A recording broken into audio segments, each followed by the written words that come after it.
Welcome. Today, we're going to learn about the future perfect tense.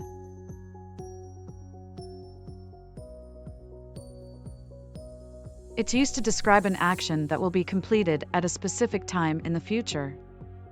For example, if I say, by next week, I will have graded all the papers, it means that by next week, the action of grading papers will be completed. Let's try another example. By 8 p.m. tonight, I will have finished cooking dinner. This means that at 8 p.m. tonight, the action of cooking dinner will be completed. Why is this important? Well, using the future perfect tense helps us be more specific and clear about when an action will be completed.